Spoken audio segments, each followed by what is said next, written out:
Welcome Survivor, it's time for another summary of the second development stream. This time focusing on the arts and graphics. There were quite a few things showcased, but unfortunately a lot of them, and I would say probably more than half, were actually beyond Alpha 21 into Alpha 22 and even later, which was a little bit weird that the big things they're showing off is actually not in Alpha 21. Still, here's a quick look at what was covered during this 2.5-hour stream.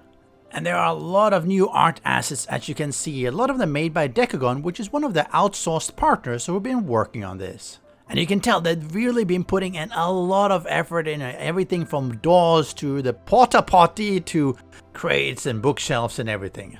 For those curious, they also outline the process where they work from sort of the paper design, where they come up with idea, then work on the art direction of what they want to have put together, then they make the concept art and then finally finalize it. And for instance, they showed off the new forge, which has that anvil, crucible and bellows, and this will be added to the model as you actually put it as a mod in the game. So that's really cool, and we think that's going to be ready for Alpha 21.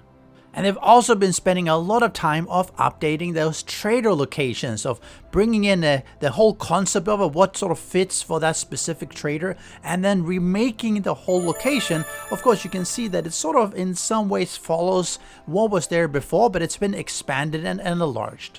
And each trader now have their unique sign that represents who they are. And we have a bunch new of alcohol, new crates. Unfortunately, it doesn't look like we can really drink it. What a pity. But fortunately, all that candy can be eaten, and that's seen an update of the actual models. For instance, you can see that in the vending machine, and that looks awesome. There are additional assets for target practice. Unfortunately, they're just paper targets, so it's not like anything that is functional. And here's a cool breakdown of the AK-47 machine gun of the, well, you can see the shovel head that is being used as the stock, and you see the different parts of it. And there are a bunch of extra flags and patches and even paintings that I presume are going to be on the walls. And even the achievements have been getting an updated look with new cool icons.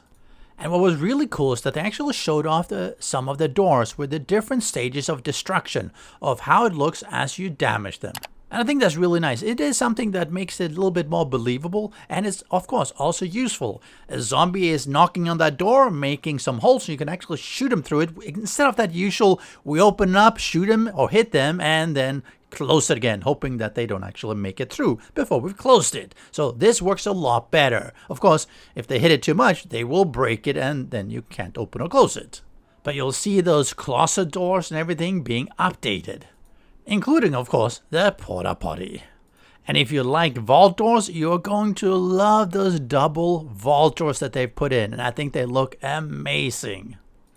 And as I highlighted initially, there was also a bunch of Alpha 22 and 22 Plus things that were shown off, such as the new writable storage boxes that the player will be able to craft and use. We have new vehicles, the police car, the pickup truck, and of course, the fire engine and the semi-truck, along with some other heavy machinery such as the excavator.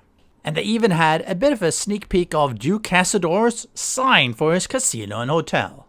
There are pipes, more flags, and some really cool fences, the chain link fences, metal sheets on the fences. We even have some wood palisades and the accompanying gates that will be functional in the game, but unfortunately, we cannot craft them ourselves. New forklift, new tractor, again, unfortunately, just assets. You can't drive them.